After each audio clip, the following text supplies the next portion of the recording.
Hello friends and students, कैसे आप सभी। आई होप आप सभी ठीक होंगे। आज का जो वीडियो है वो काफ़ी इम्पोर्टेंट होने वाला है। बीए सेकेंड ईयर की हिस्ट्री के जो स्टूडेंट्स हैं, चाहे वो रेगुलर है, प्राइवेट है या एक ड्यूल से अपनी डिग्री कर रहा है, उन सब के लिए ये इम्पॉर्टेंट होने वाला है।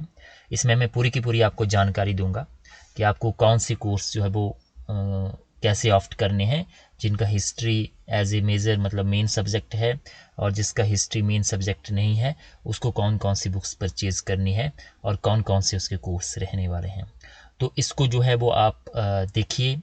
आप हमारे ही स्टूडेंट्स जो है वो ना तो वीडियो को देखते हैं ना तो वो सुनते हैं, और पूरा साल जो वो पूछते रहते हैं कि हमारी कौन सी बुक्स है, उसका कोड क्या है। और फाइनली जब वो पेपर भरते हैं, एग्ज़ाम भरते हैं, तो उसमें भी अभी बहुत सारे स्टूडेंट्स जो हमारे पास आ रहे हैं, उनके असेसमेंट नहीं लगी हुई है। असेसमेंट इसलिए नहीं लगी हुई है क्योंकि उन्होंने अपने कोड ही गलत भरे हुए हैं। ठीक है, तो पूरा साल आप घूमते रहते हैं टीचर के इर्द गिर्द, ये हमारे कोड क्या है। तो एक बार आप इसको आप ध्यान से नहीं सुनते हैं चीज़ों को ना, तो आप ध्यान से सुन लीजिए और राइट डाउन कर लीजिए कि आपकी एक कॉपी पे लिख लीजिए कि हमारी ये बुक्स है, इसके ये कोड है, ये इसके टाइटल है।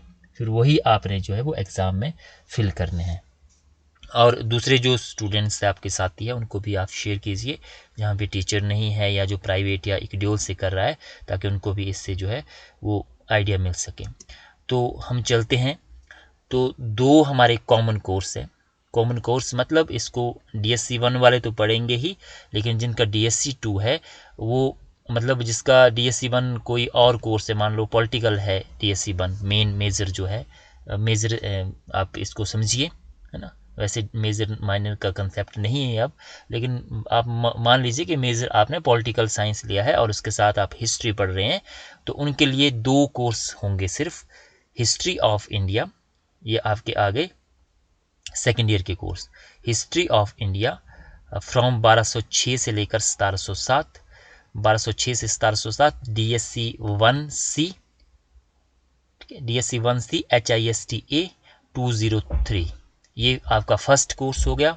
सेकंड आपका है history of India 1707 to 1950 DSC 1D HISTA 204, ये आपका जो है वो सेकंड कोर्स हो गया। ठीक है, मतलब कि थर्ड और फोर्थ हुआ DSC थर्ड और DSC फोर्थ, क्योंकि आपका ये सेकेंड ईयर चला हुआ है, तो इसमें थर्ड और फोर्थ, फर्स्ट और सेकंड आपने पढ़ लिए हुए हैं। ठीक है, तो ये आपके आ गए हिस्ट्री ऑफ इंडिया 1206 से 1707, सेकेंड ईयर आपका आ गया। DSC 1C HISTA 203, DSC 4 history of India 1707 से 1950, DSC 1D HISTA 204। ठीक है, तो ये हो गए कॉमन कोर्स, चाहे हिस्ट्री आपका मेजर है चाहे हिस्ट्री आपका माइनर है, दोनों को ही ये पढ़ने हैं। अब हम आते हैं, ये आपकी बुक्स है। अभी मेरे पास ये सैम्पल आए, नीलम पब्लिकेशन की बुक आए हैं। ठीक है, तो आपको मार्केट में ये अवेलेबल है। और इसके अलावा कोई और बुक्स आपको लगती है, क्योंकि पिछली बार भी हमने यही बताई थी, इसके अलावा आपको कोई और लगती है, मॉडर्न की भी है जो सस्ती पड़ती है, दोनों बुक्स में कोई ज़्यादा इतना डिफरेंस नहीं है, जो सस्ती पड़ती है उसको आप परचेज़ कर सकते हैं। ठीक है, तो ये आपकी फर्स्ट बुक है 203, और ये आपकी सेकंड बुक है 1707 टू 1950। ये आपके कंटेंट है।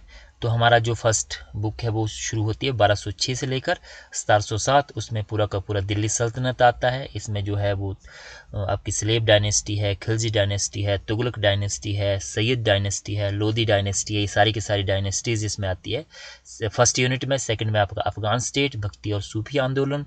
थर्ड यूनिट में आपका मुगल साम्राज्य की स्थापना आती है, और अलग अलग जो मुगल रूलर्स है उनके इसमें आते हैं, बाबर, उसके बाद हुमायूं, अकबर, ठीक है, जहांगीर, शाहजहां और औरंगजेब पर आकर ये हमारी हिस्ट्री जो है यहाँ पे थर्ड यूनिट खत्म होता है। और उसके बाद जो है डिसइंटीग्रेशन ऑफ मुगल एम्पायर, जो कि फोर्थ यूनिट में मुगल साम्राज्य का पतन यहाँ पे आता है लास्ट में।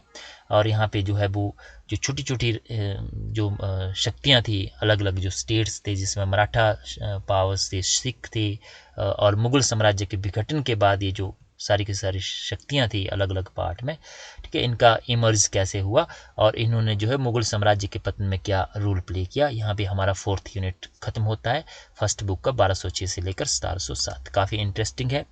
सेकंड आपका ये कंटेंट आगे 1707 से लेकर 1950 जो कि हमारी सेकंड बुक है 204।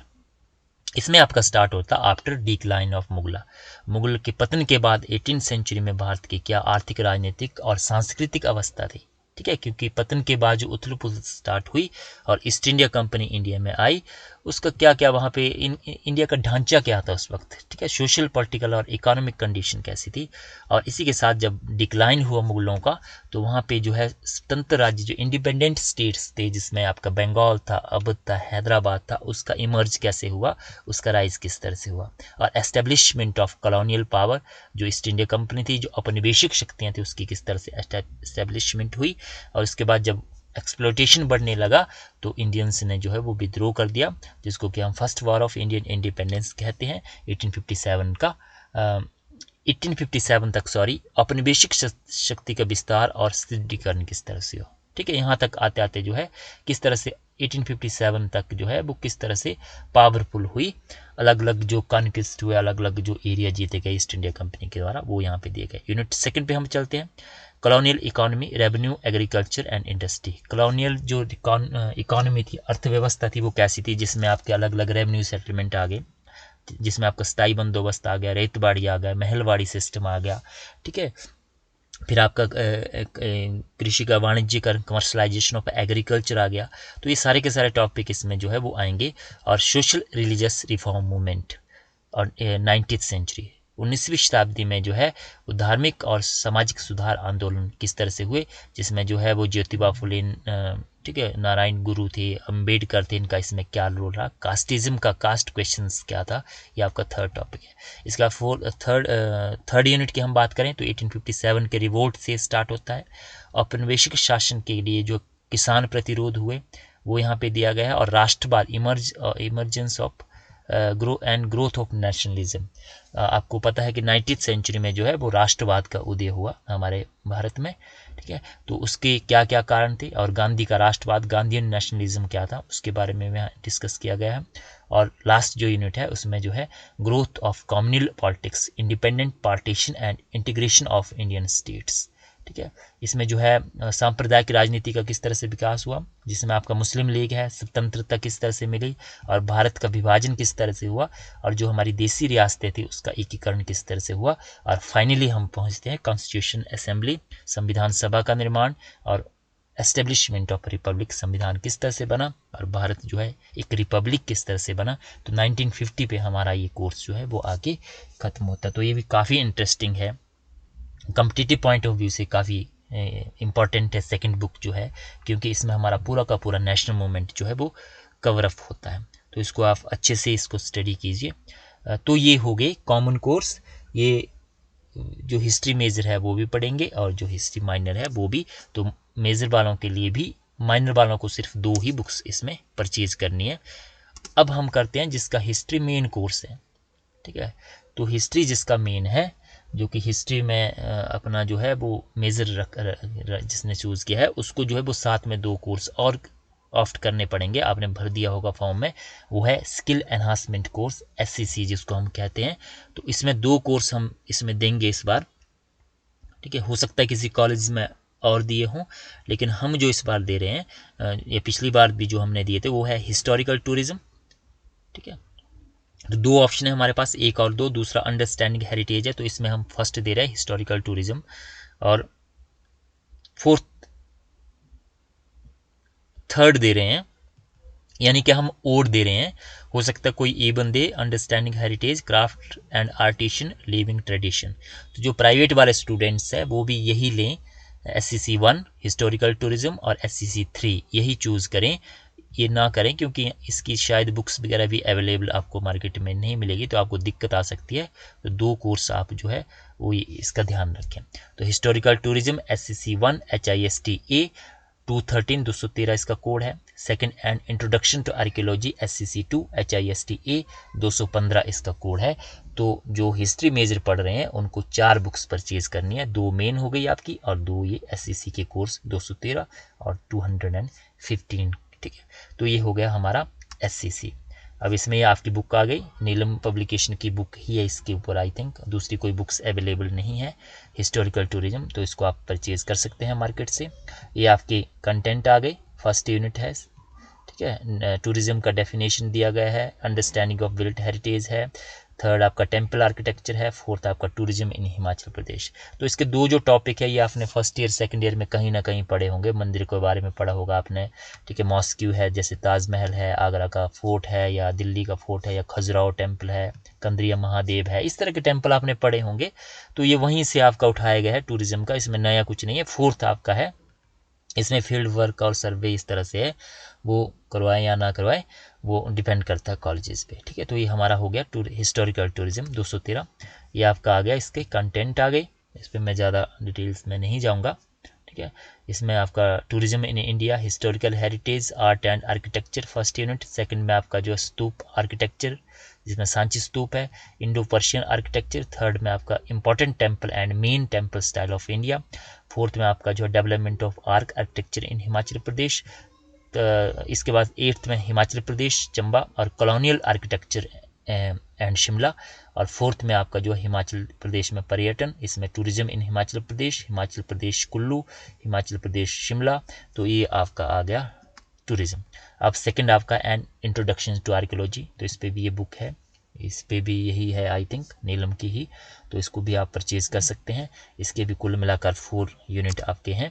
इसके कंटेंट में आपका फर्स्ट में जो है Indian archaeology, its origin and evolution, क्योंकि आर्कियोलॉजी एक इम्पॉर्टेंट पार्ट है हिस्ट्री का। Second Indian archaeology, archaeological institution, ठीक है। इंस्टीट्यूशन कौन कौन से है वो इसका बताया गया है। मेन इंडियन आर्कियोलॉजिस्ट, फिर archaeological source of ancient Indian history and their preservation, Bharat के पुरातत्व स्रोत और उसका रखरखाव कैसे किया जाता है, डॉक्यूमेंटेशन कैसे की जाती है, और क्लासिफिकेशन रिपोर्ट राइटिंग कैसे की जाती है, फर्स्ट यूनिट। सेकंड में human civilization and principle of archaeological, मानव सभ्यता और पुरातत्व का सिद्धांत। फिर आपका आ गया discovering human experience through archaeological in various period, कि मानव पुरातत्व के माध्यम से विभिन्न कालखंडों को हम किस तरह से बांटेंगे, और पर्यावरण पुरातत्व क्या है, इन्वायरमेंटल आर्कियोलॉजी क्या है, ये आपका सेकंड यूनिट है। थर्ड यूनिट में आपका न्यूमिस्मेटिक मुद्रा शास्त्र, एपिग्राफ, ठीक है, आपका अभिलेख और पुरालेख शास्त्र, और इसमें औदुंबर और कुनिंद के सिक्के उसके बारे में दिया गया है।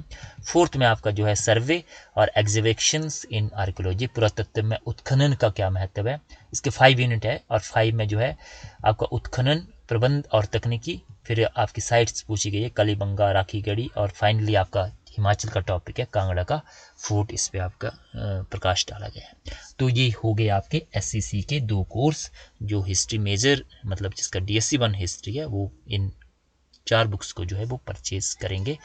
तो आई होप इससे आपको हेल्प मिली होगी। आप दूसरों को भी शेयर कीजिए जो आपके साथी है, और इसको एक बार आप जो है वो राइट डाउन कर लीजिए ताकि आपको आने वाले समय में दिक्कत ना हो। थैंक यू वेरी मच, धन्यवाद।